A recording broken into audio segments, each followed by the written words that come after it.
mestre em Psicologia Social pela PUC de São Paulo também. Cursou seu doutorado com bolsa do Conselho Nacional, do CNPq. A professora Sueli Terezinha, é professora da Unesp de Botucatu, Universidade Estadual Paulista, também possui graduação em Psicologia pela Universidade Estadual de Londrina, nossa conterrânea aqui, pertinho. Mestrado em Psicologia pela PUC de São Paulo e doutorado em Psicologia pela PUC de São Paulo também. É professora assistente da Universidade Estadual, lá no campus de Botucatu. Então nós vamos seguir com a fala primeiro do professor Nilson, seguir um pouco o que nós fizemos ontem, em torno de 30 minutos aí de apresentação, uma folga um pouquinho mais, e depois recheado para o debate, que é a parte mais legal também. Então, deixar o professor Neto. Obrigado. Olá, bom dia a todas e todos. Meu nome é Neto, já foi mencionado algumas vezes, é Nilson Berenstein Neto, mas vocês podem esquecer o resto todo. Eu queria, evidentemente, começar agradecendo o convite, sempre é uma felicidade receber qualquer convite vindo daqui, e achei que me contemplou muito ontem a fala da Ana Carolina e da Juliana, que eu me reconheci bastante. Primeiro eu disse sim, e depois eu me dei conta do problema que eu tinha me arrumado. Quer dizer que é um prazer enorme falar com a Sueli, a gente já fez várias atividades juntos, mas faz um tempo que a gente não se encontrava. E, bom, começar. Eu não consigo falar sentado. Essa é a primeira questão. Esse tema não é exatamente o tema que eu imediatamente discuto, Minha discussão é mais especificamente sobre suicídio, até mesmo sobre suicídio de trabalho, mas mais especificamente sobre a questão do suicídio. Mas sempre tangencio a questão da saúde do trabalhador. Nesse último período, ou seja, no último mês, para um pouco mais do que isso, a Universidade Federal de Uberlândia está de greve, greve dos professores, técnicos e estudantes, e tem sido um momento muito propício para a formação política. Então eu tenho me atarefado bastante com essas questões por lá. Então a minha apresentação acho que vai ser mais monitor do Núcleo de Educação Popular 13 de Maio do que professor da Universidade Federal de Uberlândia. De qualquer maneira, eu queria começar fazendo uma breve discussão com vocês, breve mesmo, poderia ser muito mais aprofundada e tudo mais, mas vou fazer de uma forma rápida, sobre a gênese e a consolidação do modo de produção capitalista, que o Marx vai dizer a respeito como a assim chamada acumulação primitiva. Um processo que aconteceu lá no início do capitalismo, mas que de tempos em tempos vai se reproduzindo na medida que o capital precisa se expandir. E aí ele vai reproduzir esse processo algumas vezes. Um conjunto de revoluções que começam por volta do século XVI, que a gente vai chamar de Revolução Burguesa, mas que são um conjunto de revoluções que englobam a Revolução Gloriosa, a Revolução Industrial, a independência dos Estados Unidos e a Revolução Francesa, vai se consolidar num novo modo de produção e reprodução da vida, que a gente vai chamar de capitalismo. Com o capitalismo também se funda uma sociabilidade que vai ser chamada de liberalismo.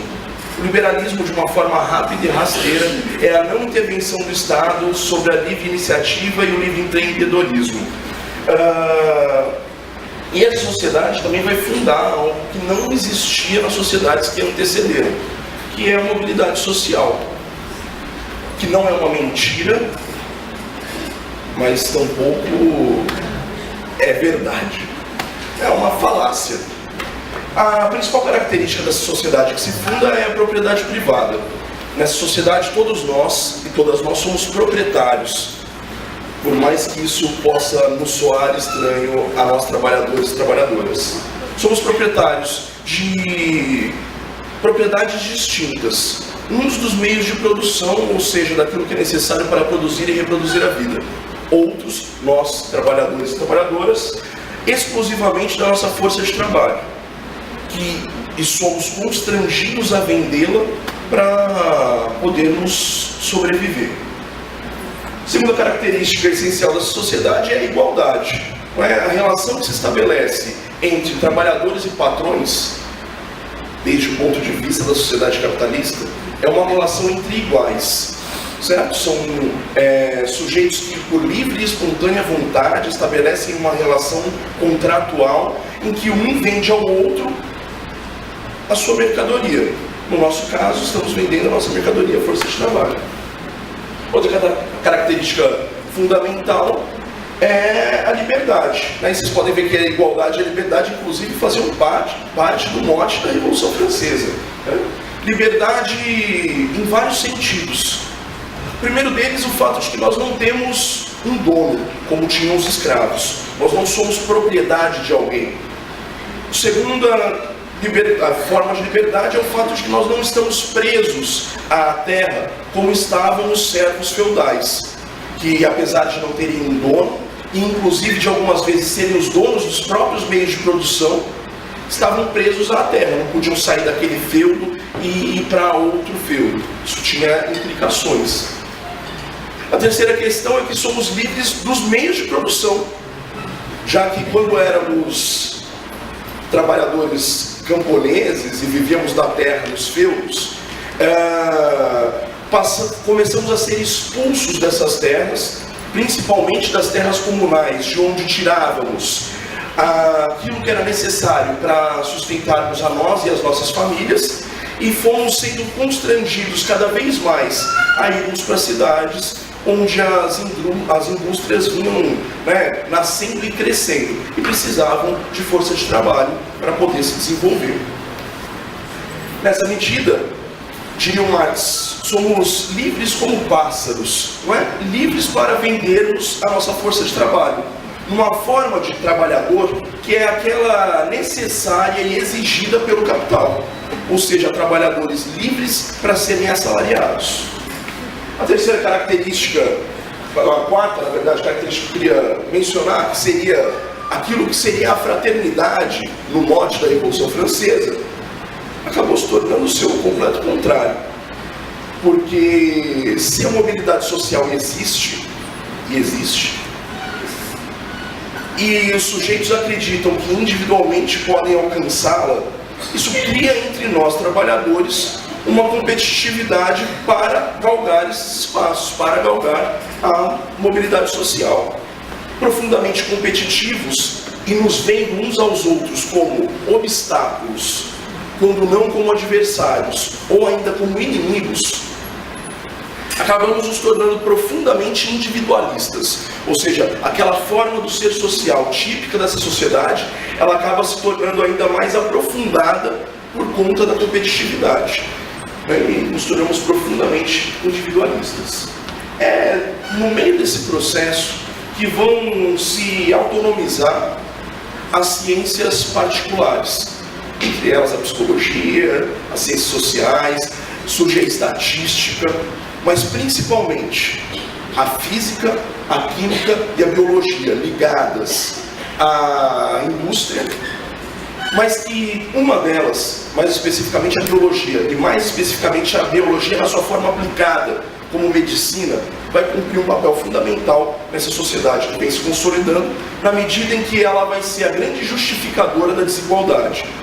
Desigualdade essa que vai ser criada justamente pelo fato de que nós vamos sendo constrangidos a sair do campo e ir para a cidade, cada vez em números cada vez maiores, e na medida em que nos tornamos excessivos, não tem postos de trabalho suficiente, nós vamos começar a nos marginalizar nessas cidades. E aí surge uma situação que me parece fundamental da gente pensar, que é a questão da desigualdade e da miséria, que a nós, trabalhadores e trabalhadoras, nos incomoda muito, porque estamos sujeitos a ela, mas para os capitalistas ela é um elemento essencial, fundamental. Não existe capitalismo sem miséria, não existe capitalismo sem desigualdade.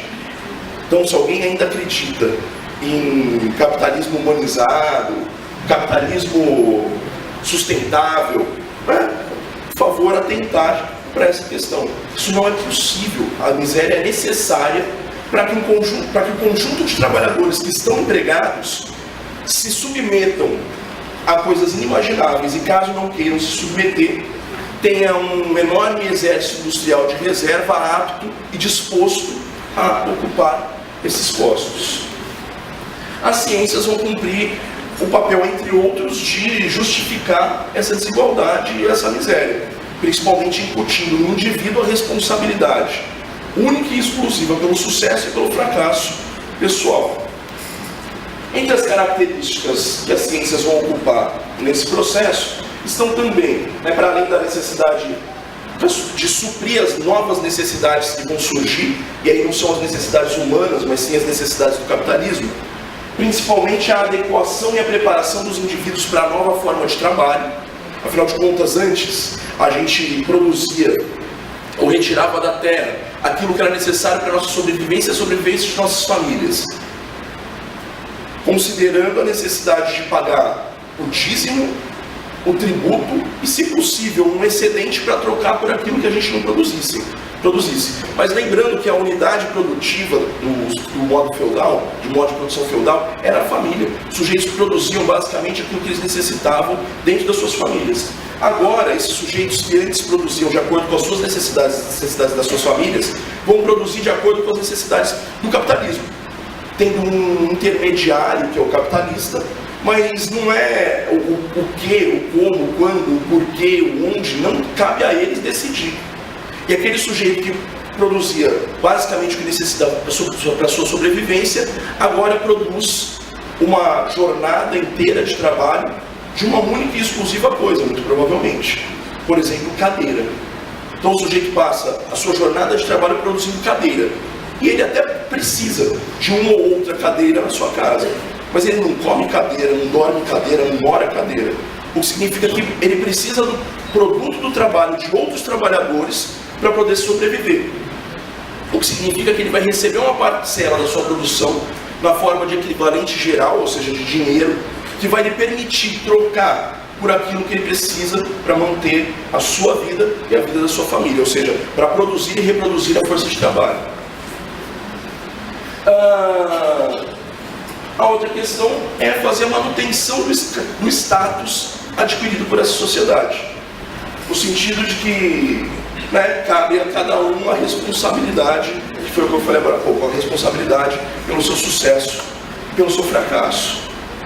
Dito isso, eu queria pensar com vocês qual é a nossa posição como trabalhadores nessa sociedade.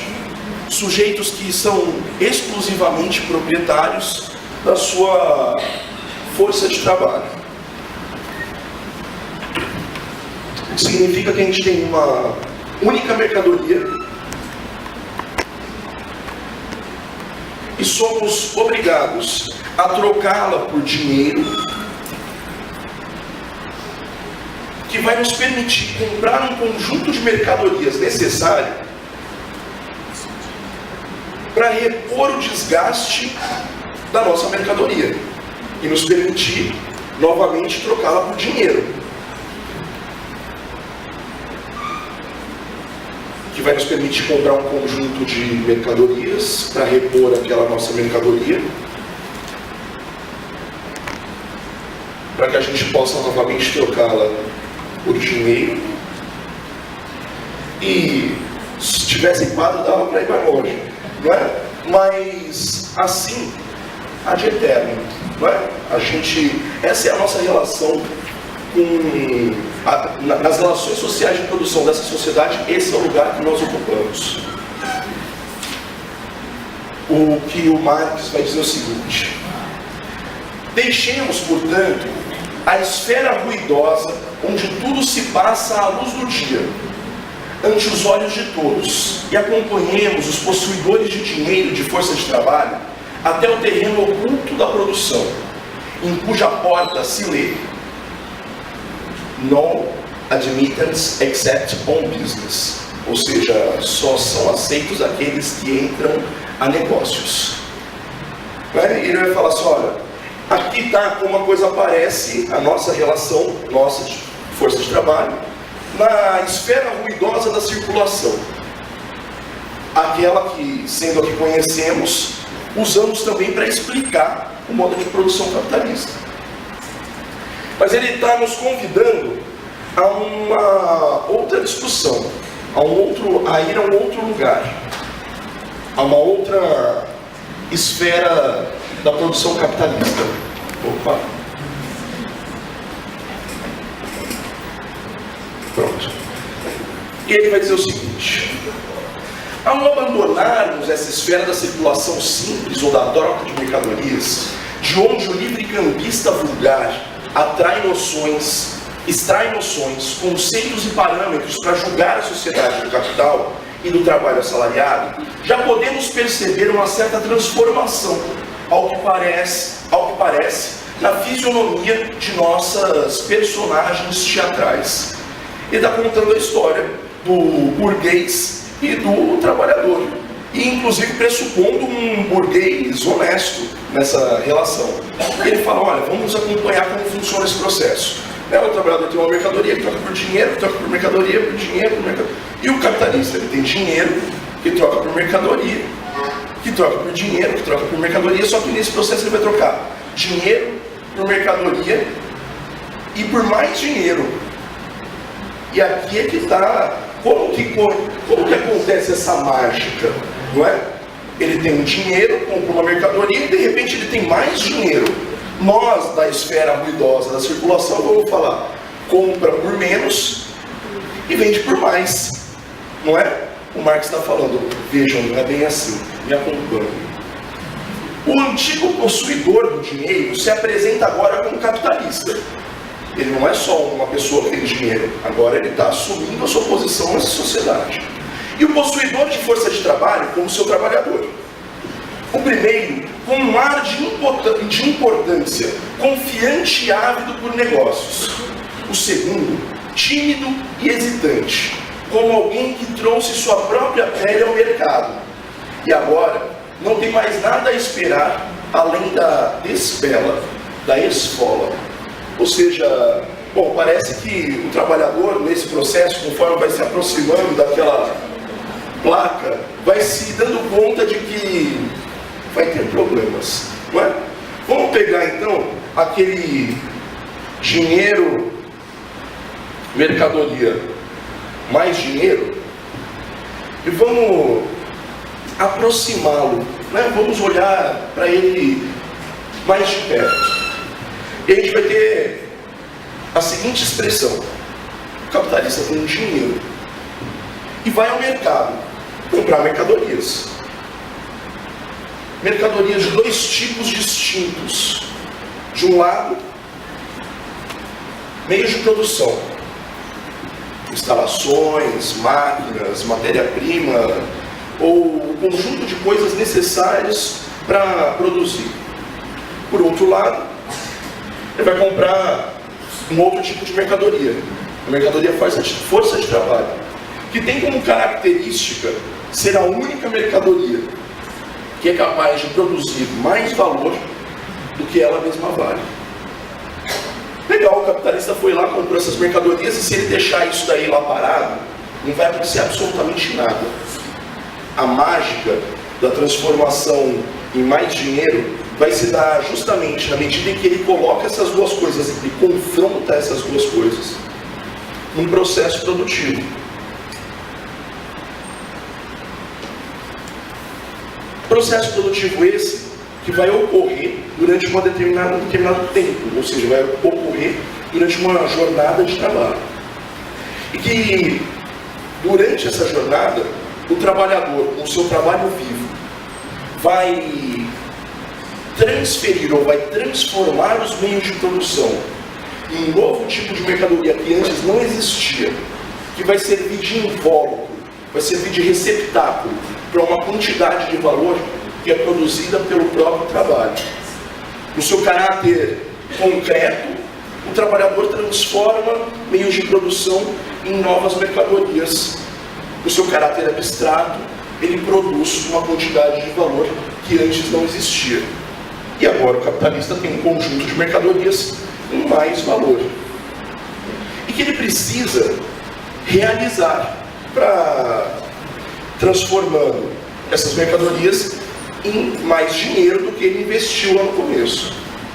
Até aqui, se ele pegar esse dinheiro, comprar uma... como é que chama? Cobertura, muito obrigado. Uma cobertura, um iate e... enfim, né, comer coisas maravilhosas, ele vai gastar esse dinheiro e acabou aqui o processo. Então, pouco ele vai ser um capitalista. Para ele ser capitalista, ele vai ter que pegar esse dinheiro e reinvesti-lo num novo processo produtivo, em que agora vai entrar um dinheiro maior e que ele vai comprar mais meios de produção, mais força de trabalho, colocar novamente no processo produtivo para ter mais mercadoria e mais dinheiro e assim por diante. Para pensar a questão da saúde do trabalhador, eu fiz esse caminho porque eu acho que vai ajudar a gente em algumas questões.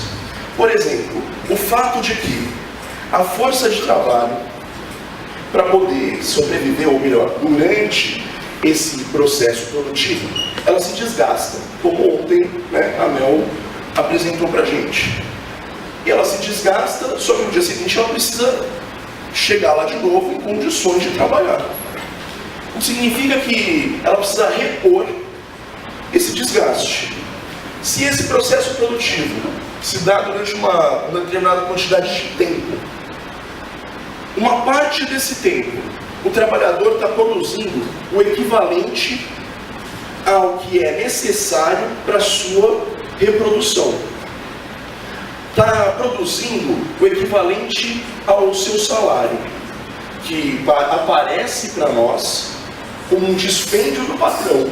Não é? A gente acha que o salário é o patrão desembolsando dinheiro, quando na verdade somos nós que estamos produzindo valor equivalente ao nosso salário. Ao que a gente vai chamar de trabalho necessário. Trabalho necessário para a reposição do desgaste da força de trabalho. Mas para além desse trabalho necessário, que vai equivaler a uma pequena parte da nossa jornada de trabalho, tem também o resto da jornada. Afinal de contas, o capitalista comprou uma mercadoria, essa mercadoria é dele e ele vai utilizá-la como ele bem entender. Agora, lembre-se, a mercadoria não somos nós, é a nossa força de trabalho. O nosso problema é que a gente não consegue se separar dela. Na medida em que ele compra a nossa força de trabalho, nós vamos junto, não é? Mas ele vai pegar essa força de trabalho e vai utilizá-la durante o tempo que foi acordado no contrato de trabalho. Se em 50 minutos você produziu o equivalente ao necessário para a sua sobrevivência, ótimo. Se a jornada for de 8 horas, você vai passar mais 7 horas e 10 minutos produzindo um trabalho excedente, porque excede ao trabalho necessário para a reposição do desgaste da força de trabalho. Esse trabalho excedente, na forma de produtos que vão se transformar em dinheiro, vai ser do patrão e não nosso, trabalhadores. Vejam, é uma coisa que não faz muito sentido, né? Você olha e fala assim, nossa, que coisa mais bizarra. Não estou afim. Ótimo, se você não estiver afim, tem um enorme exército de reserva, não é? De pessoas aptas, famintas, necessitando disso. Ou seja, pessoas que estão dispostas a vender a sua força de trabalho até por menos. Eu trouxe um exemplo aqui. Como eu disse, eu trabalho com suicídio, né? E vocês devem saber que os suicídios entre os adolescentes a taxa de suicídio entre adolescentes é a taxa que mais cresce mundialmente. Ontem o Sérgio Lessa falou, né, parece que não houveram tantos suicídios como antes. Na verdade, assim, nos últimos anos, o índice tem inclusive abaixado um pouco. Mas se a gente for pensar, por exemplo, em relação ao trabalho, o índice de suicídios tem aumentado, né? E entre os adolescentes, o índice de suicídio tem aumentado. Agora, qual que é a explicação, né, generalizada para isso? as características típicas do adolescente, que por sua vez é assim, não é? Ou seja, adolescente é a naturalização da adolescência com determinadas características, e isso como uma justificativa para esse fenômeno, vindo, obviamente, da medicina e também da psicologia e afins. Eu queria trazer esse dado para a gente poder pensar por um outro viés. A taxa mundial, vejam, a taxa mundial de desemprego entre os jovens é de 13%, ou seja, 13 para cada 100 mil. O que se expressa na quantidade de 73,6 milhões de jovens desempregados no mundo. Essa taxa, ela é 3 vezes maior do que a taxa global. Por quê? Porque quando a gente está falando da taxa do adolescente, entre os jovens, a gente de 15 a 25 anos, a gente está pegando dos jovens em relação aos jovens. Ok? Se a gente for pegar dos jovens em relação aos jovens e comparar com todo mundo, dos jovens em relação a todo mundo, essa taxa vai ser 3 vezes maior entre os jovens do que a taxa mundial. Se a gente for pegar, relacionar a taxa entre os jovens com a taxa dos adultos para os adultos, excluindo os jovens, a taxa entre os jovens é 5 vezes maior. Agora, a gente está falando de 73,6 milhões de jovens desempregados. Os que estão empregados podem estar, por exemplo, vendendo sua força de trabalho para o Ronald McDonald. Ok? Ou seja, tão pouco significa que eles têm um emprego, né, que seja humanizador ou qualquer coisa do gênero, lembrando que trabalho sob o modo de produção capitalista é desumanizador. Do total desses jovens desempregados, uma parcela é chamada de NEETs, que significa nem empregados, nem em educação ou treinamento, ou seja, que não estão fazendo absolutamente nada. As jovens do sexo feminino formam a maior parte da taxa global, com 6,4%, e aí tem um erro de dados, se vocês fizerem a conta, vocês vão perceber, eu não sei de onde ele sai, mas é a informação da OIT, e eu mantive e faço, né, essa ressalva. Só para dar uma ideia, no Brasil, o desemprego entre jovens está na ordem de 13,6%, ou seja, é maior do que a taxa mundial. Mas fiquem tranquilos, porque tem lugares que estão infinitamente piores do que nós, como por exemplo Portugal com 37,8%, Itália com 39,7%, Sérvia com 48,9%, Croácia com 51,5%, Espanha 57,3%, Grécia 58,4% e a Bósnia e Herzegovina com 60,5% dos jovens daquele país desempregados. Ok, dá para pensar, assim, quando a gente fala em exército industrial de reserva, a gente está falando disso, e aí se um jovem tiver um emprego e não estiver satisfeito, não, então vou precisar baixar o seu salário, que significa que você vai ter menor condição de repor o desgaste da sua força de trabalho. Tudo bem? Ué, tá, né, porque eu não tenho o que fazer em relação a isso. E aí a própria força de trabalho vai começar a ser muito mais desgastada e vai conseguir repor muito menos o seu desgaste. O que significa que a sua durabilidade se torna infinitamente menor. Ou seja, a gente começa a destruir força de trabalho. Mas na medida em que tem um excedente de força de trabalho, está tudo bem. Agora lembre-se, tem partes da classe trabalhadora que são mais especializadas, e que não é tão simples fazer isso. Vejam, por exemplo, o processo que está começando a acontecer nas universidades. Se quiserem, a gente pode, em qualquer outro momento que não vai ser agora, falar melhor sobre isso. Não é? Mas é isso chegando, por exemplo, nos profissionais altamente especializados que compõem as equipes de profissionais das universidades. Vão ter que se sujeitar a ter um ganho menor do que aquele necessário para a reposição do desgaste da sua força de trabalho. Para além disso, a gente vai ter em geral, uma diminuição do salário, que vai dificultar a reposição desse desgaste, pelos mais diversos motivos. Entre eles, por exemplo, banco de horas. Então eu vou contratar, o patrão contrata a força de trabalho por um determinado tempo, e vai utilizar essa força de trabalho para além do tempo combinado, que deveria exigir uma quantidade maior de equivalente geral que possibilitasse uma reposição mais adequada do desgaste da força de trabalho. Mas como que ele vai fazer isso? Vai criar um banco de horas, então o trabalhador não vai ter nenhum ganho econômico maior, e ele vai ter uma possibilidade de utilizar essas horas quando ele bem entender? Não, quando a empresa precisar. E a empresa vai precisar, porque tem algo que ainda vai acontecer aqui, se tudo der certo e o tempo colaborar conosco.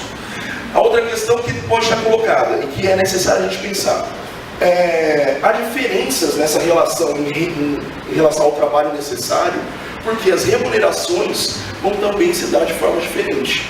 Ou seja, trabalhadoras, muitas vezes, têm um assalariamento menor do que o dos homens.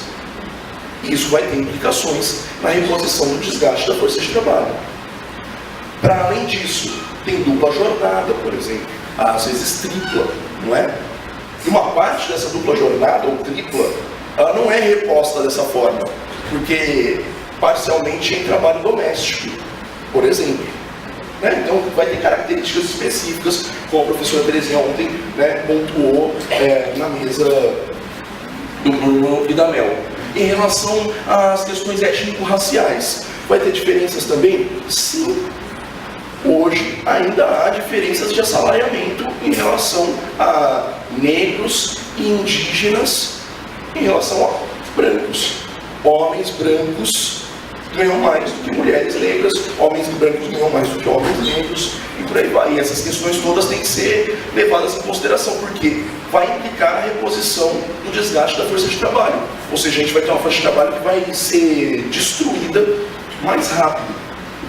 Para dar um exemplo, estava conversando com uma companheira que é médica na semana passada, e ela contando de um companheiro nosso metalúrgico, que faz um mês que está trabalhando numa metalúrgica. Ele trabalha com uma máquina que parece um revólver, que coloca rebites. E aí ele contou que quando ele acorda de manhã, um mês, ele acorda de manhã, ele tem que abrir os dedos da mão, forçando com a outra mão, ok? Porque a mão dele, quando ele dorme, a mão dele já está ficando, se deformando.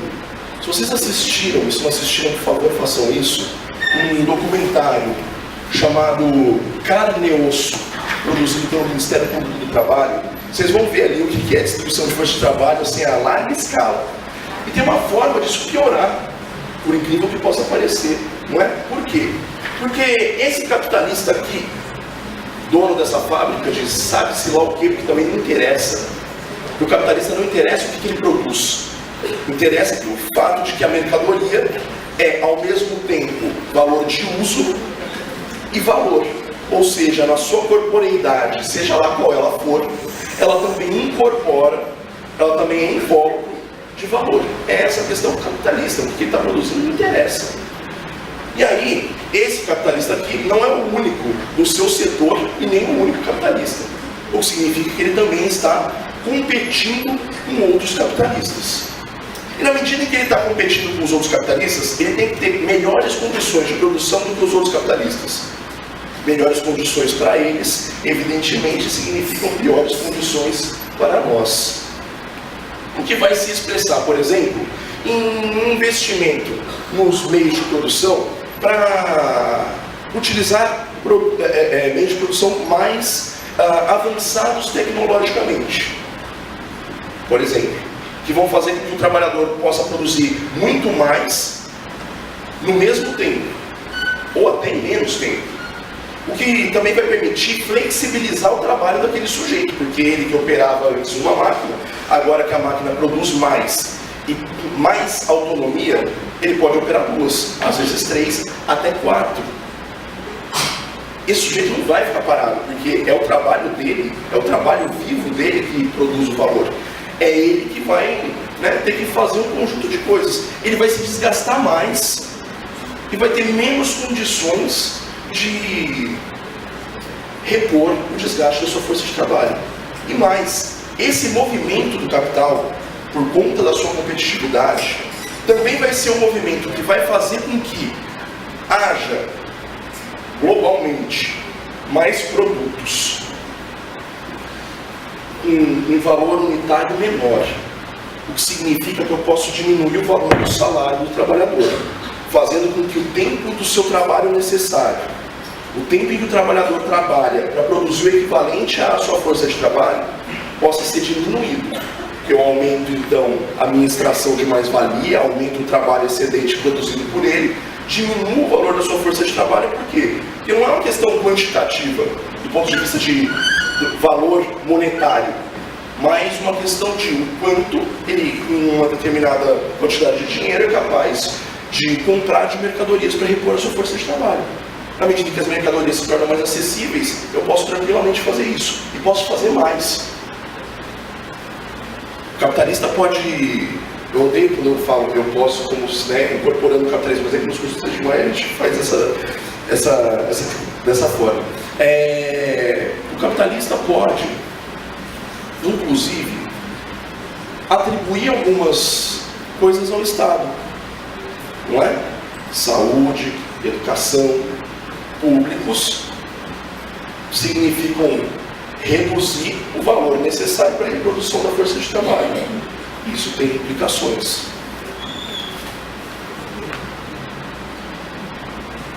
Além disso, a possibilidade de aumento da jornada, e aí nem sempre com aumento salarial. Por exemplo, o que nós estamos passando, né, nesses últimos tempos. 60 horas semanais, estão afim? Não é? 60 horas semanais vai implicar em um salário mais adequado ou não? Afinal de contas, tem uma crise por aí e as pessoas precisam se implicar na saída dessa crise. Agora, que crise é essa? Não é? Essa crise se produz justamente na medida em que os capitalistas, ao competirem uns com os outros, começam a produzir cada vez mais, ou seja, começam a produzir uma quantidade cada vez maior de mercadorias, com um valor unitário cada vez menor, e encher o mundo de mercadorias. Ontem o Frigoto falou, olha, a questão do capitalismo é que ele não pode socializar, ele produz cada vez mais forças produtivas, mas ele não pode socializá-las. Pois é, não é? Temos cada vez mais coisas produzidas, mas elas não podem ser socializadas, elas não podem se tornar de fato acessíveis. E aí a gente começa a destruir forças produtivas. Lembrem-se, por exemplo, dos plantadores de tomate do Espírito Santo jogando toneladas de tomate à beira da estrada para falar de um fenômeno recente. Mas só tomates? Não. Os Estados Unidos estão matando vacas por conta do excesso de produção de leite. A Cosac Naif vai destruir uma enorme quantidade de livros, carros. Se vocês lembrarem de uma explosão num porto na China no final do ano passado, milhares de carros explodidos. Precisam ser destruídas essas forças produtivas para que o capital possa se reestabelecer. E na conta de quem que vai esse reestabelecimento? Nas costas de quem que vem isso? Acho que todo mundo sente um pouco no lombo, né? Além disso, uma constante intensificação do trabalho, aumento da produtividade, as máquinas que vão transformando o trabalho cada vez mais um trabalho simples. Por exemplo, antigamente falava-se do tripé da universidade pública, não é? Ensino, pesquisa e extensão. Agora é um quadripé, estamos todos de 4, não é? Ensino, pesquisa, extensão e administração. Agora vejam, administração é uma coisa que não é para qualquer pessoa fazer, a menos que ela seja simplificada ao ponto de se tornar. Estava conversando outro dia com um companheiro que trabalha no INSS, e ele me contava que estava olhando, né, processos antigos, e aí tem todo o demonstrativo do cálculo que é feito. Ele falou, cara, eu pego, para fazer o mesmo cálculo, eu pego os dados, coloco numa planilha e tenho um resultado. E acabou. Eu não preciso saber fazer aquela quantidade de contas. Conversando outro dia com os meus alunos, um aluno fala, fui no médico, Neto, e a médica pegou os dados do meu exame, colocou num programa, e o programa deu um diagnóstico.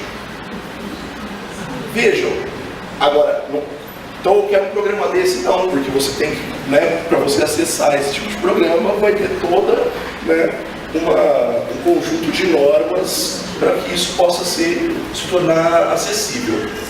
Bom, essa competição constante vai, e cada vez mais produtos, o valor unitário da mercadoria cada vez menor, começa a se expressar numa queda tendencial da taxa de lucro dos capitalistas.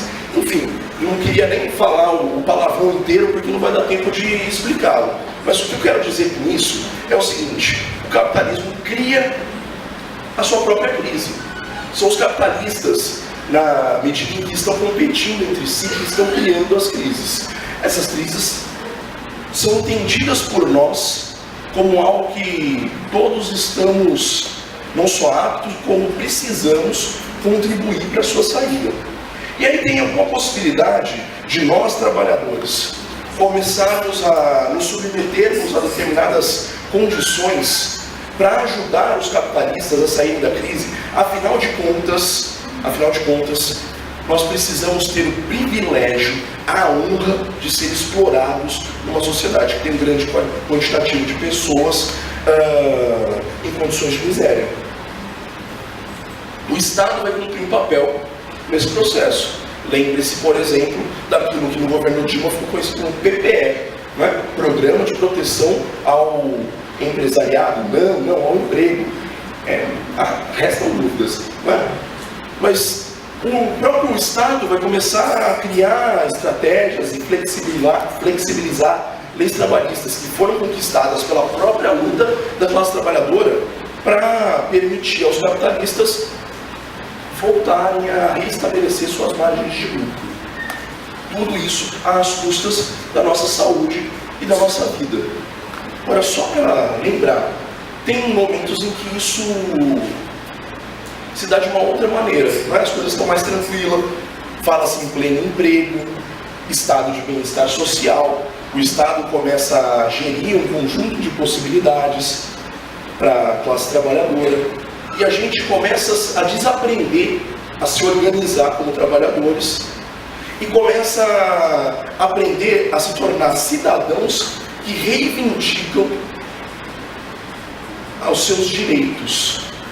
A classe trabalhadora arranca direitos da burguesia. A gente não tem que pedir para poder sobreviver, pedir para conseguir minimamente repor a nossa força de trabalho. Para encerrar, queria só passar algumas pequenas coisas, como por exemplo, essa é uma cartilha da Organização Mundial da Saúde sobre prevenção de suicídio em locais que são estabelecidos relações de trabalho. E aí eu vou ler só uma parte aqui, ó. Contudo, nem todo suicídio ou tentativa de suicídio podem ser prevenidos. Pesquisas mostram que empregadores podem tomar importantes providências para a redução da frequência dos suicídios de trabalhadores. A gente está começando a entregar nas mãos deles a nossa saúde e a nossa vida. Isso tem implicações. Vejam, na mesma cartilha, a OMS mostra, ela não esconde para que veio. A grande prevalência dos transtornos mentais em todo o mundo fez deles um importante problema econômico global. Empresas estão cada vez mais reconhecendo que trabalhadores mentalmente saudáveis são trabalhadores mais produtivos. Ninguém está preocupado com saúde e vida de peão, não. Eles estão preocupados exclusivamente com o valor que nós somos capazes de produzir. José de Souza Martins, finado José de Souza Martins, segue vivo, mas é espantoso que a alienação da classe operária, a alienação do trabalho, se junte agora à alienação da morte. Na medida em que os trabalhadores não discutem mais a sua morte, já não podem perceber por inteiro o sentido da sua exploração. O mais revolucionário dos trabalhadores, que não conheça as condições sociais da morte dos companheiros da sua classe social, não será mais que um pobre alienado. O abandono do tema da morte pelos trabalhadores é uma das perdas mais lamentáveis da classe operária. Na medida em que o operário não conhece o caráter de classe de sua morte, os acidentes fatais, a redução da esperança da vida, as doenças corrosivas, não se reconhece a si mesmo na determinação de classe, que ao definir o modo e as condições de sua morte, define também as condições e o sentido de sua vida e da exploração que sofre. Para fechar, eu vou só ler uma passagem de um trabalhador, professor de geografia grego, chamado Savas Metoikides, uma das lideranças das manifestações que tiveram na Praça Sintagma há alguns anos atrás, durante uma crise. Lembre-se, a Grécia está nos 50 e tanto % de desemprego entre os jovens, não é?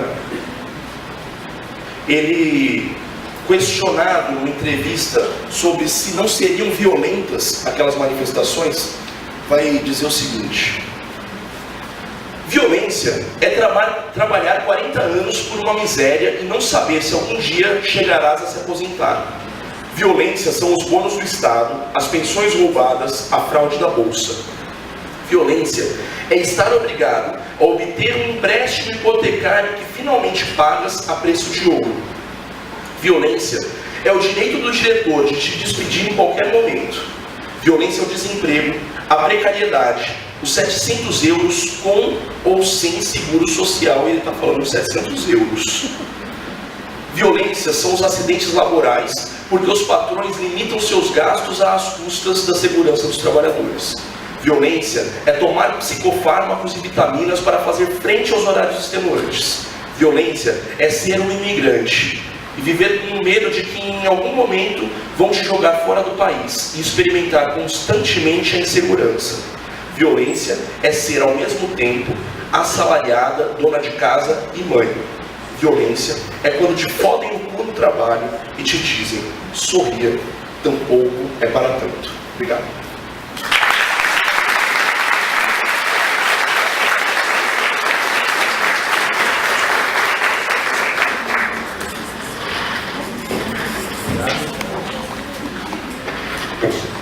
Obrigado, professor Neto.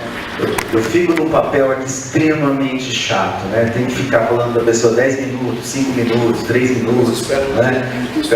Não, imagine. Mas nós depois temos um tempo para debate também, e o Neto, uma pessoa super acessível, deixou o e-mail ali, também a comunicação com ele é bem tranquila. Então vamos agora para a fala da professora Sueli Terezinha.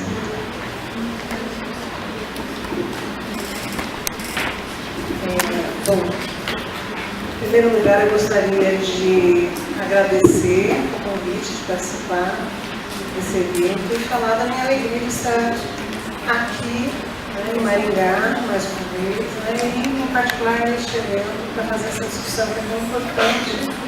E reencontrando aí vários companheiros, camaradas que coletivamente têm produzido reflexões e práticas importantes aí, principalmente da educação e da saúde.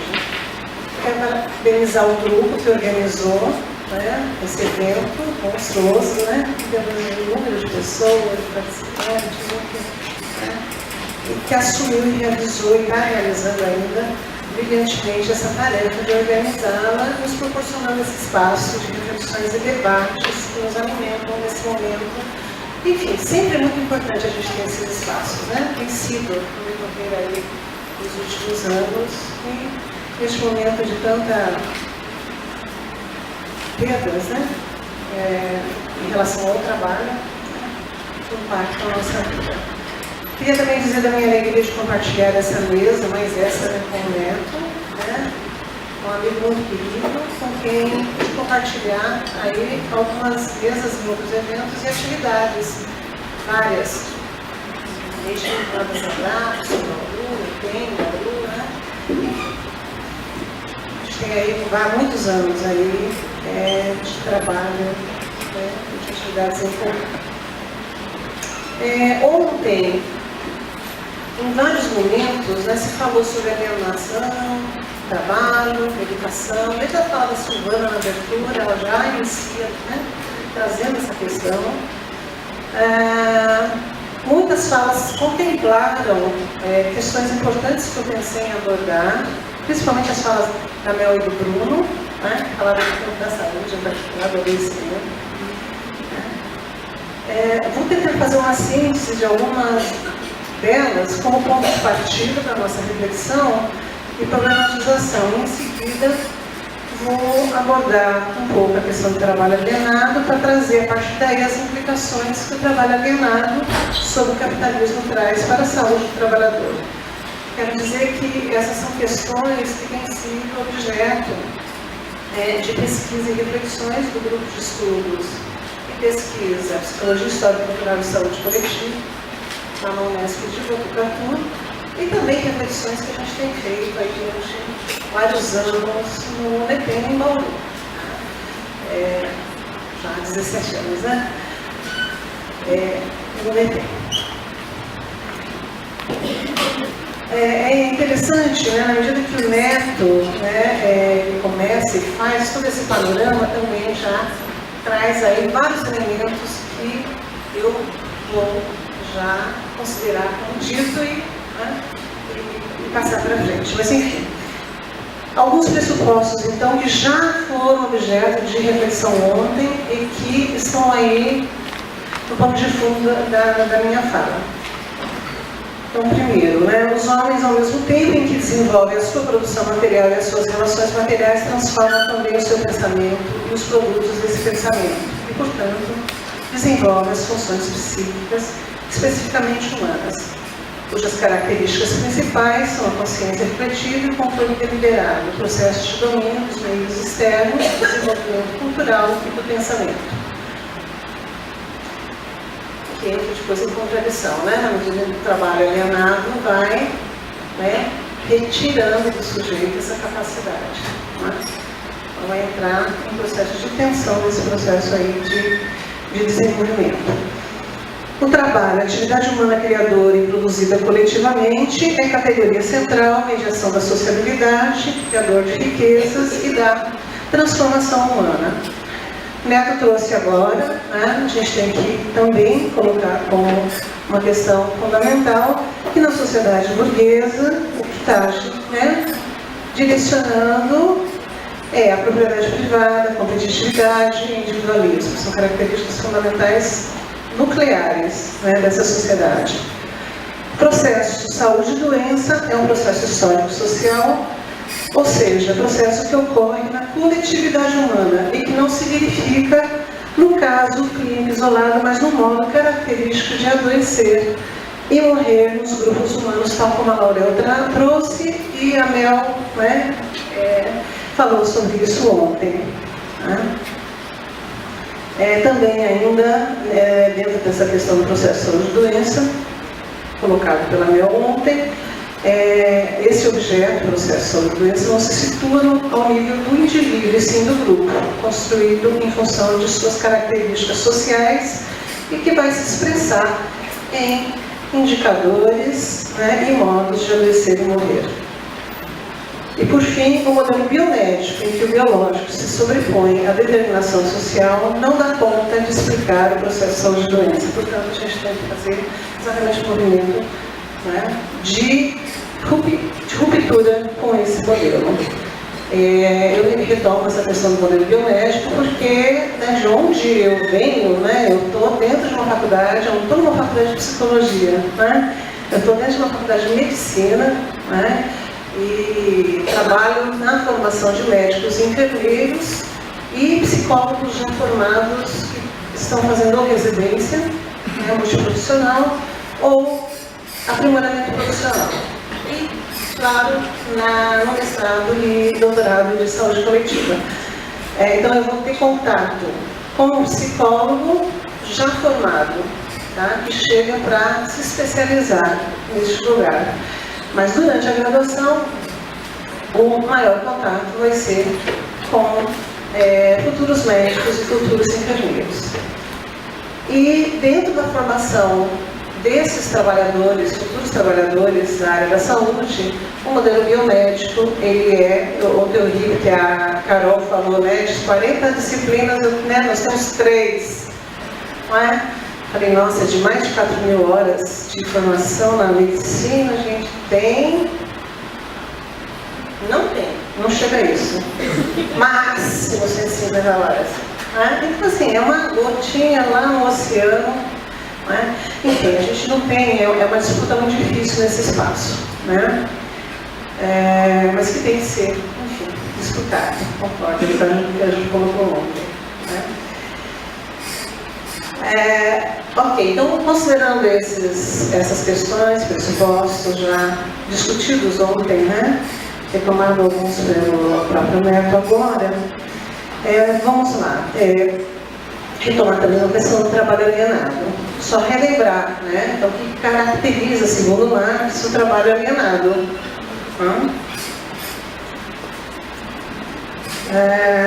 Vou ler uma passagem do Marx. O que constitui a alienação do trabalho? Ser o trabalho externo ao trabalhador, não fazer parte de sua natureza e, por conseguinte, ele não se realizar em seu trabalho, mas negar a si mesmo, tendo um sentimento de sofrimento em vez de bem-estar, não desenvolver livremente suas energias mentais e físicas, mas ficar fisicamente exausto e mentalmente deprimido. Seu trabalho não é voluntário, porém imposto, é trabalho forçado. Ele não é a satisfação de uma necessidade, mas apenas um meio para satisfazer outras necessidades. O Neto já tratou bem dessa questão. Né? A gente vende a força de trabalho, né? Troca por um salário, e esse salário que vai permitir que a gente reponha a nossa força de trabalho, consuma aquilo que é necessário para que a gente continue trabalhando. Mas o Marx, numa passagem, até coloca, né? A gente até quer evitar esse trabalho a qualquer custo. Ele vira um inferno na nossa vida. Né? E muitas pessoas adoecem a tal ponto de não conseguirem levantar para ir no trabalho. Isso justamente é dito aqui. Né? Então, o dado da questão da depressão, né, como um dos quadros mais importantes hoje de adoecimento do trabalhador, colocam essa questão prática, muito concreta, na vida cotidiana. Bom, sintetizando muito rapidamente, né, porque essa questão é muito importante, né, caberia aqui um aprofundamento, uma longa exposição a respeito dele, mas sintetizando, podemos dizer que a alienação é o processo no qual as atividades humanas começam a se realizar como se fossem autônomas ou independentes dos homens e passam a dirigir e comandar a vida dos homens sem que estes possam controlá-las. Leontiev aponta em seu texto sobre o desenvolvimento histórico da consciência, quando trata da consciência humana na sociedade de classes, que uma das transformações essenciais que a consciência sofre nesta sociedade é o fato de que a grande massa dos produtores separou-se dos meios de produção e as relações entre os homens transformaram-se cada vez mais em puras relações entre as coisas que se separam, se alienam do próprio homem. Assim, como consequência então deste processo de alienação, vai existir uma discordância entre o resultado objetivo da atividade humana e o seu motivo. O conteúdo objetivo, né, um trecho do próprio Leontiev, o conteúdo objetivo da atividade não concorda agora com o seu conteúdo subjetivo. O que produz para si próprio é o salário. Né?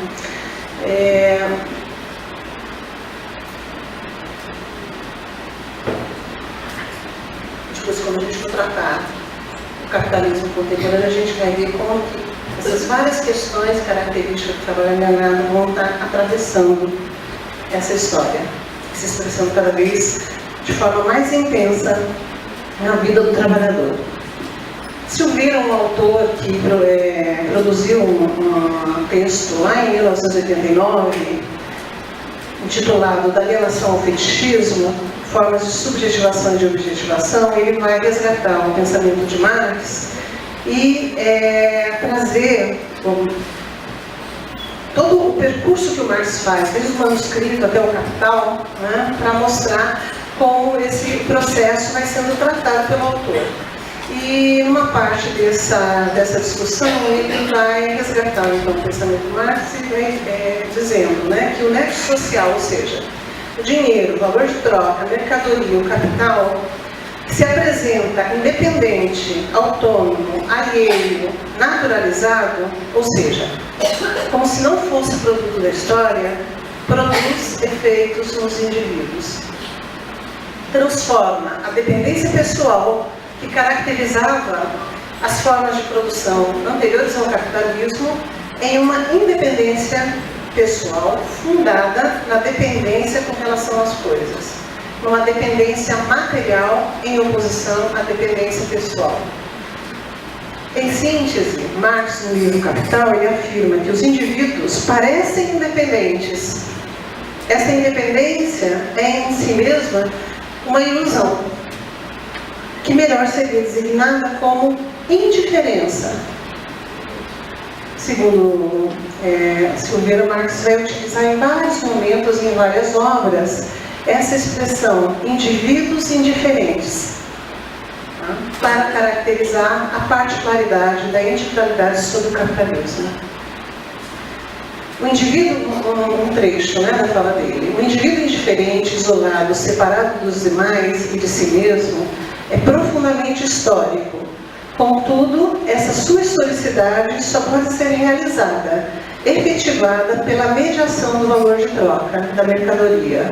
Nessa alienação do indivíduo frente a si mesmo e aos demais, o que aparece naturalizado não são as formas pessoais e sociais de dependência, mas o próprio nexo material.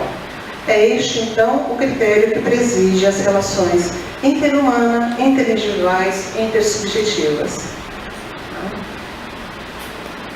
Nesta concretização do princípio geral, a abstração que lhe corresponde à universalização da comparabilidade, tendo por núcleo o valor de troca, refere-se, pois, à eliminação de qualquer tipo, de todo tipo de diferenças qualitativas, e as reduz à única diferença comportada por essa abstração, a diferença quantitativa. Acho que a gente tem vários exemplos, de como essa questão está se expressando cada vez mais, está se tornando cada vez mais evidente, inclusive, como o próprio Neto introduziu na própria universidade, onde deveria ser o espaço da reflexão, da produção intelectual e do aprofundamento teórico, e que vai também sendo capturada por essa lógica, e o qualitativo vai perdendo espaço e o quantitativo passa a ser, então, aquilo que é buscado o tempo inteiro como forma de classificação dos trabalhadores, daqueles que são entendidos como competentes e não competentes. Bom, esse processo todo, a gente está falando aqui no nível mais geral da alienação, como um processo originado das condições econômicas sociais. Então, é uma característica fundamental do capitalismo, enquanto modo de produção. Ao mesmo tempo, este processo, ele tem efeitos e vai impactar, então, nos indivíduos. E impacta nos indivíduos expressando alguns tipos de processos. Impotência, isolamento, são duas características muito importantes da alienação no nível psicológico. Autoestranhamento, enfim. Tem um autor que não é nada marxista, inclusive sofre muitas críticas com seu trabalho pelos marxistas, mas que, enfim, lá na década de 50, na sociologia, trouxe algumas reflexões a respeito da alienação no nível psicológico, que é o CIMA, utilizado pela Maritza Monteiro, um livro sobre alienação na década de 90. E aí ele traz mesmo 5 formas de alienação no nível individual. No nível do indivíduo, o sentimento de falta de poder, o sentimento de absurdo, ou seja, o indivíduo tem baixa expectativa de que se podem fazer predições favoráveis, satisfatórias acerca de futuros resultados daquilo que ele produz.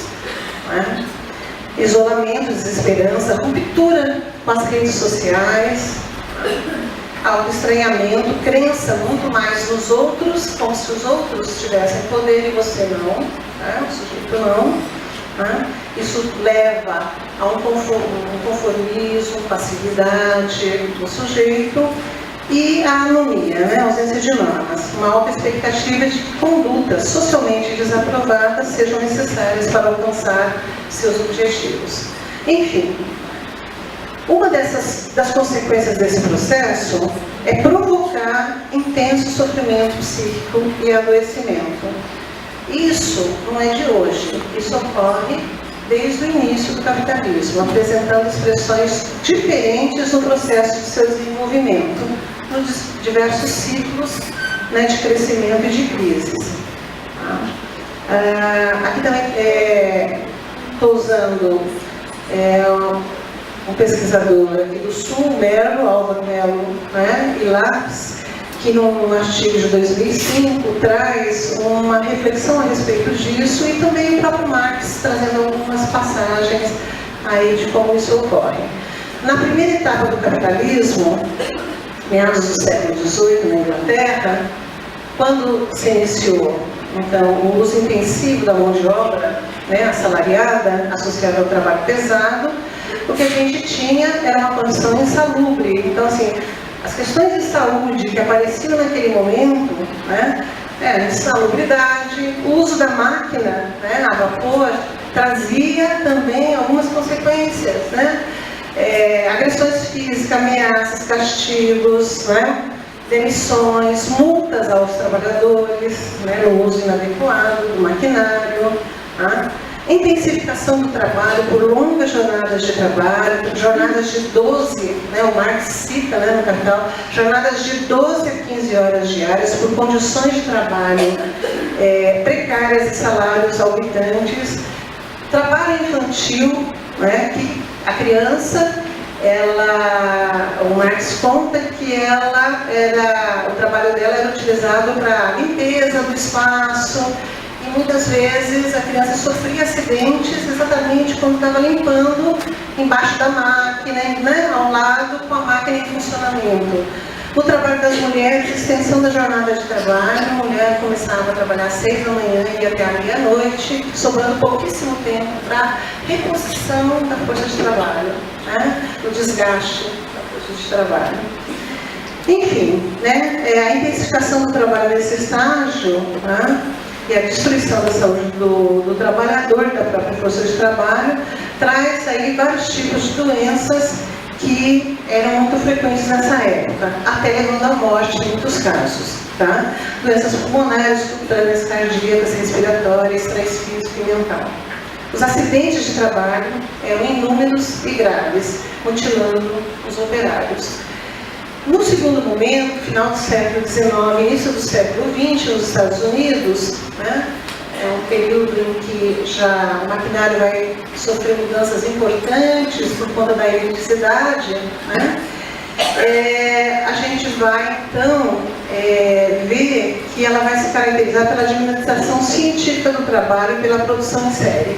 É o momento, né, da difusão do modelo taylorista e fordista de organização do trabalho e da produção, ou seja, extrema especialização das tarefas e da racionalização do trabalho. A principal fonte, né, o Melo e a Nária colocam que a principal fonte de agressão à saúde do trabalhador neste período é a própria organização do trabalho, prioritariamente para dois sofrimentos que são, assim, extremamente importantes provocados pelo trabalho: o medo e a monotonia. Tá?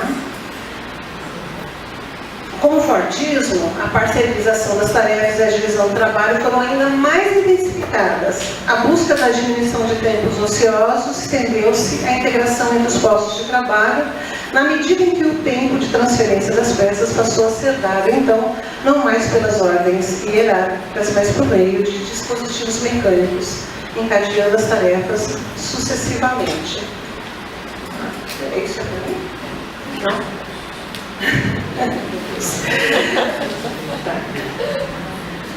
Então, nesse processo, nem cheguei lá, tão longe. O operário ficou ainda mais submetido ao ritmo automático, à tendência das máquinas, à rotina, executando várias vezes o mesmo movimento em uma linha de montagem. Já nos anos aí, 1970 para cá, vamos pensar aí, ainda em curso, tem como modelo de organização do trabalho e da produção a experiência japonesa conhecida como toyotismo. Então foi agilizado, esse modelo foi agilizado em função dos avanços da microeletrônica, e vem apresentando formas de organização do trabalho e qualificação profissional distintas do modelo anterior, fundadas na diversificação de tarefas e no envolvimento do trabalhador com os objetivos da empresa, ou seja, num processo de captura da subjetividade do trabalhador. As formas de controle autoritárias que eram típicas, são ainda, que na verdade não desapareceram, do modelo taylorista-fordista, aparecem transformadas, entre aspas, aí, em lideranças motivadoras, no ambiente que o próprio grupo exerce pressão sobre os indivíduos. Nesse processo todo, que a gente ainda está vivendo, de forma bastante intensificada, há também o sofrimento daqueles que têm medo de não serem capazes de manter uma performance adequada no trabalho, de não estarem à altura das exigências das novas organizações do trabalho, exigências de tempo, de cadência, de formação, de informação, de aprendizagem, de nível de conhecimento e diploma, de experiência, de rapidez, de aquisição intelectual e prática, de adaptação à cultura ou à ideologia da empresa, ou seja, as exigências que esse modelo impõe para os trabalhadores, todos eles, de todas as áreas e todos os locais. É nesse momento histórico que vão surgir várias pesquisas identificando as lesões por esforços repetitivos nas leves DOT. Então, quem é desse tempo, lá na década de 70 e 80, começam a surgir as pesquisas com bancários, com várias áreas aí, principalmente os bancários, pelas primeiras pesquisas mais divulgadas, na década de 70 e 80, São aí consequências para a saúde do trabalhador relacionadas com o modelo de organização e controle da produção e com o tipo de atividade que realiza, a intensidade com que realiza, o ritmo com que realiza. Além disso, como já comentado, vivemos um momento de significativo crescimento de problemas de saúde mental. Enfim, só tentar fazer uma síntese para finalizar, o trabalho enquanto categoria central que deveria, então, possibilitar o desenvolvimento pleno e responder às necessidades vitais dos indivíduos, provoca, no entanto, contraditoriamente, a desumanização e mortificação, processo que pode ocorrer lenta e continuamente, e ou chegar à intensidade tão extremada que a mortificação se consolida em grave adoecimento ou um ato desesperado contra a própria vida, como o caso do suicídio que o Neto citou. Deste modo, as condições concretas de vida, com suas determinações econômicas, históricas e culturais, a partir da posição social ocupada pelas pessoas na sociedade e a relação com as suas histórias de vida, vão impactar no modo de viver e morrer das pessoas, expressando-se em sofrimento psíquico e adoecimentos que afetam seu cotidiano, podendo provocar rupturas importantes na sua vida. Embora o sofrimento seja vivenciado como um problema individual, pois se expressa e afeta o dia a dia das pessoas, podendo se tornar o centro de suas vidas, é impossível abordar essa questão isoladamente sem relacioná-la às questões sociais e históricas que a sociedade capitalista contemporânea nos coloca. Na perspectiva da psicologia histórico-cultural, que tem suas bases no materialismo histórico e dialético, classe social e processo de trabalho são categorias fundamentais para compreender a essência do processo saúde e doença em sua determinação. O cerne do problema, ou seja, a relação do capitalismo e a saúde do trabalhador, em uma perspectiva histórica e social, então, é mostrar que o processo de sofrimento, adoecimento e mortificação se intensifica com as transformações que ocorrem na sociedade contemporânea, com o avanço da reestruturação capitalista, modificando as condições de trabalho, principalmente quanto às suas formas de organização e controle. O capital busca alternativas para retomar os níveis de acumulação, obtendo assim a ampliação da exploração da força de trabalho pela mais-valia relativa, ou seja, pela inovação tecnológica, e pela mais-valia absoluta, ampliando o ritmo de trabalho. Ou seja, o que eu quis mostrar aqui, né, trazendo esses autores que nos ajudam, né, a pensar esse processo, é que dentro do capitalismo, mesmo no processo de desenvolvimento do capitalismo, esse processo de sofrimento e adoecimento ele vai mudando conforme a sua história vai se desenvolvendo. E conforme ele vai se readequando e buscando garantir, tá, os níveis de acumulação. Então, as crises, né, o Neto falou muito bem, né, na verdade, ele não retroage em relação a essas questões, mas agudiza essas questões. Tá? Interessa ao capitalismo que a gente tenha um desemprego, um alto nível de desemprego. Né? Tá?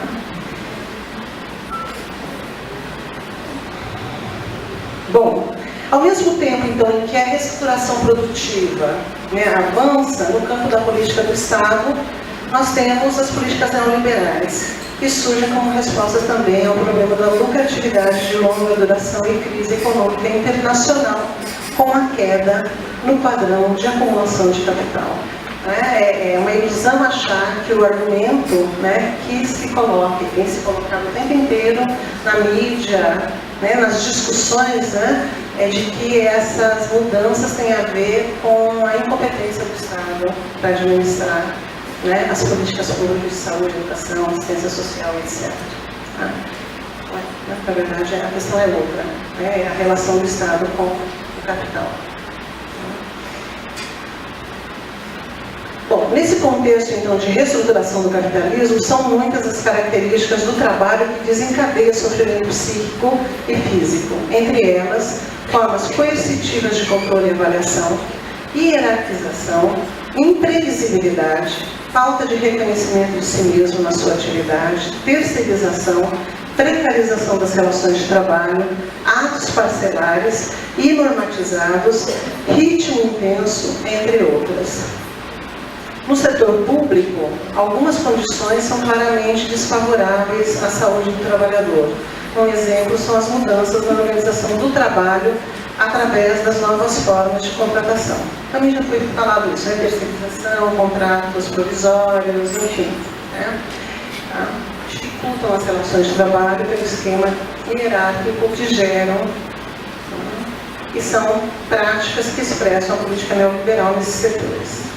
A Tânia Franco, Graça Druck e Edith Seligman, num artigo de 2010, colocam que no projeto neoliberal a precarização do trabalho é evidente, gerando insegurança, incerteza, sujeição, competição, proliferação de desconfiança e do individualismo, sequestro do tempo e da subjetividade.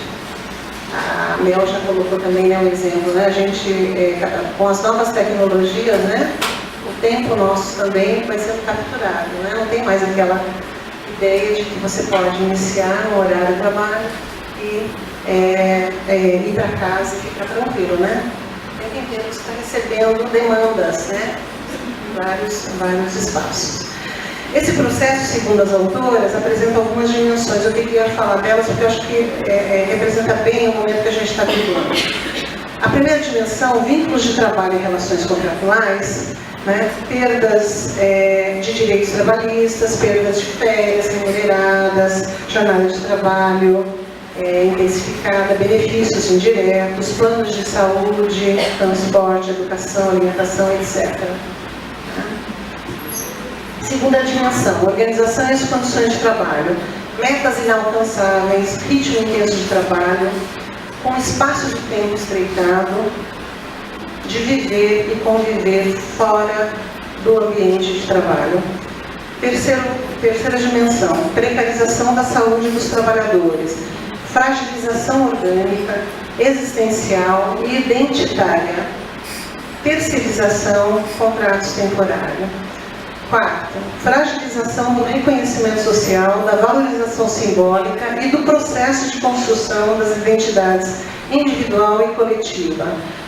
A nossa sociedade atualmente, na relação com o trabalho, a noção de descartabilidade das pessoas e banalização da injustiça social, coisificação, se tornaram, na verdade, características fundamentais nesse processo todo. Tá?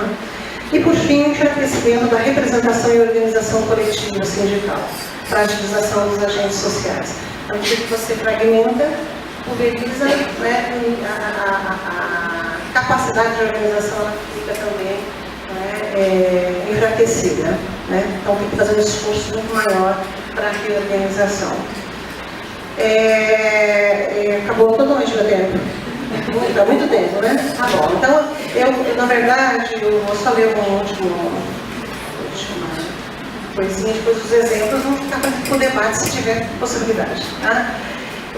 Enfim, em síntese a gente pode dizer assim, o capitalismo ele provoca diretamente o sofrimento, adoecimento físico ou psíquico. Ele pode, a partir do sujeito já adoecido, também estabelecer uma relação de provocação de maior sofrimento, de exercer sobre esse indivíduo pressões no trabalho, que em vez de ajudá-lo na recuperação da sua saúde, torna mais doente ainda. Um terceiro modo de provocar esse sofrimento ao cuidar, eu quero colocar aqui o cuidar entre aspas, tá? Do adoecimento, provocar efeitos colaterais perversos, mais adoecimento, uso de medicamentos desnecessários ou em quantidade desnecessária, procedimentos invasivos, iatrogenia via isolamento e clausuramento da saúde mental, isso é muito evidente, cronificação do sofrimento, tanto dos usuários dos serviços, dos trabalhadores que vão ser acompanhados por esses profissionais da saúde, como também os próprios sofrimentos e adoecimento dos trabalhadores de saúde que trabalham nesses locais. E a própria questão de doença, o Bruno trouxe essa questão do DSM-5,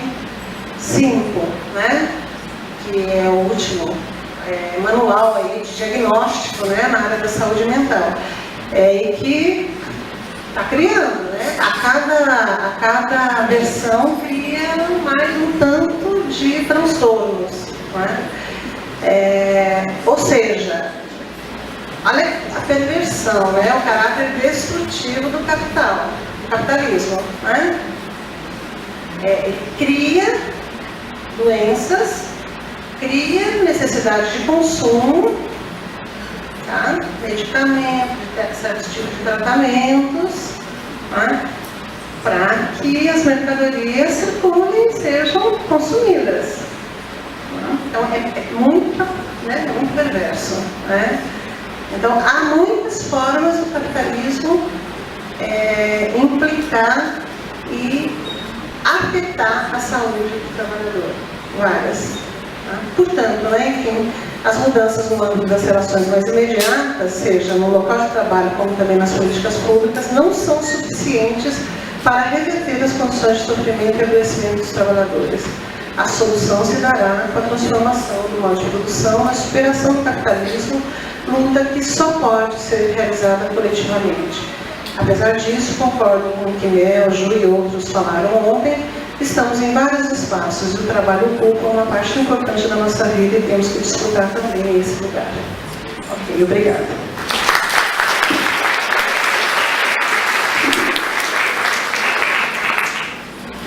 Obrigado, professora. Bom, a professora Sueli, o professor Neto vem de tão longe, Então, vou deixar 5 minutos a mais aí, não é problema não. Acho que é um grande prazer tê-los aqui, tê-la aqui para ouvi-las. Então, por conta do adiantado da hora, eu vou abrir para 2 perguntas, tá? Para a gente poder encerrar, viu?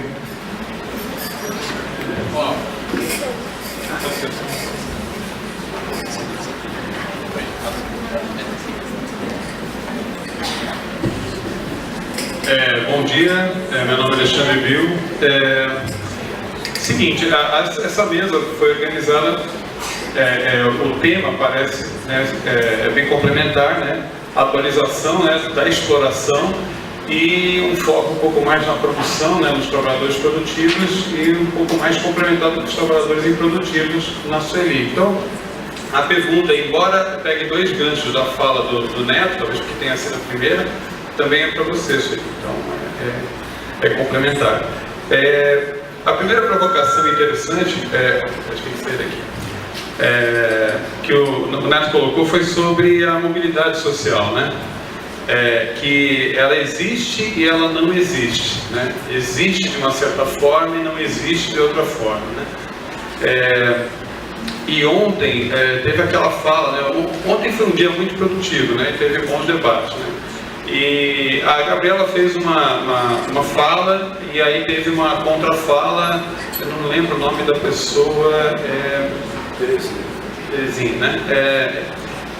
Com a qual me identifiquei muito, embora eu concordasse também com o que a Gabriela levantou, eu compreendo bem a fala da Terezinha, porque é toda uma geração, né, da qual também faço parte, que construiu o PT, construiu aquilo que hoje a gente chama de Estratégia Democrática Popular, mas que nos anos 80 era o Programa Democrático Popular, que tinha tudo a ver com a questão de a ampla inclusão, né, dos trabalhadores, de todas as partes da classe trabalhadora, então mulheres, negros, homossexuais, todas as demandas dos indígenas, a questão do meio ambiente, etc. e tal.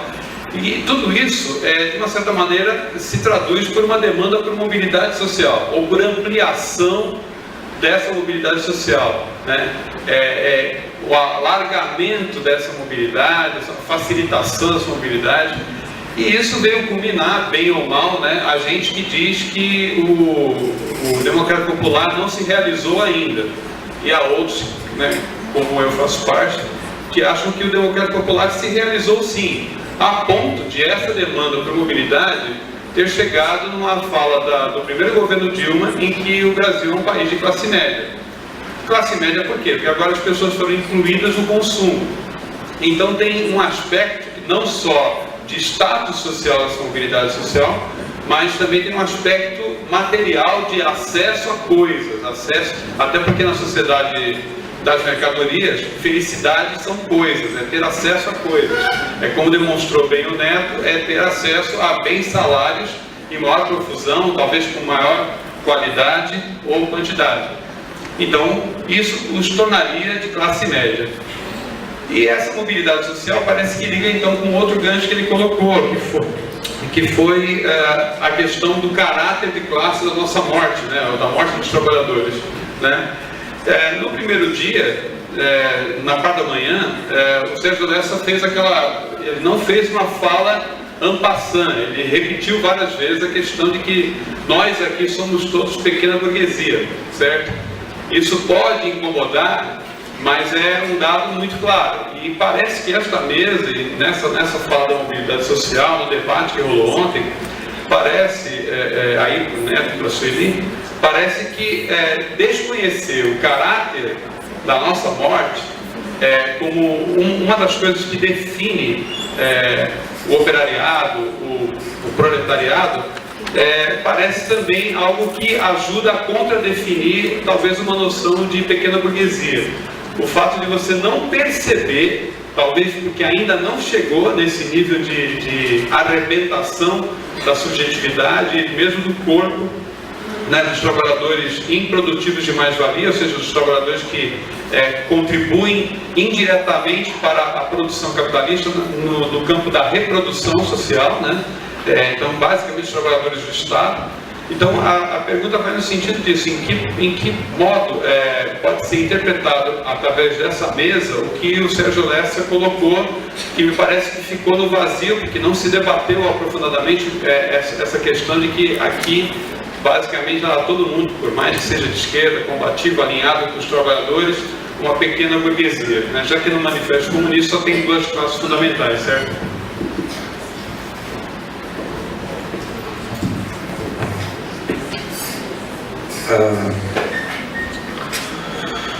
O Bill colocou, estou colocando, fazendo a discussão a partir dos trabalhadores produtivos, né, ou seja, da produção, que vai ditar o ritmo da sociedade, né, ou seja, é dali que sai o metrônomo do como a sociedade vai se organizar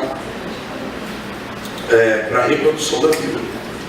E aí a questão da mobilidade social e da estratégia democrática popular, estava lembrando de algumas coisas que eu queria ter falado, né, por conta do tempo, eu acabei nem lembrando, e aí a fala da Sueli também me remeteu a várias dessas coisas. Uma parte do acesso às coisas, e aí isso também envolve, né, a estratégia democrática popular, está dada pelo endividamento, por exemplo. Né? Então, assim, uma parte do que não vai ser possível de repor do desgaste da força de trabalho através do salário, é possível de ser feito através do endividamento. E aí não tem nada mais submisso do que trabalhador endividado. Né? O sujeito que não... para garantir a sua sobrevivência, sabendo que já tem dívida, ou seja, né, ele tá para além do imediato, ele já está com dívida para depois. Enfim, isso parece ser uma estratégia bastante interessante para o patronato. Não é? Então, assim, cria-se uma condição através do Estado para que os trabalhadores possam ter mais acesso a um conjunto maior de mercadorias para reporem a sua força, o desgaste da sua força de trabalho, na mesma medida em que se os vincula,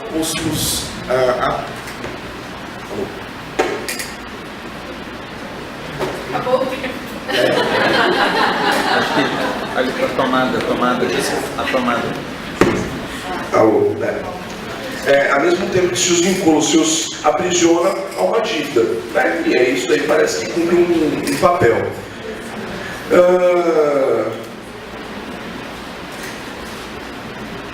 E aí também a questão do caráter de classe. Né? Bom, o Sérgio ele tem toda uma discussão sobre trabalho, sobre alienação, enfim, um conjunto de coisas que inclusive estava me deixando bastante preocupado de vir aqui falar, né, e tê-lo na plateia, porque o próprio título da mesa já causa, né, polêmica com as discussões que o Sérgio vai fazer. E as oportunidades que eu tive de ler e discutir os textos do Sérgio, principalmente com um conjunto de companheiros lá de São Paulo,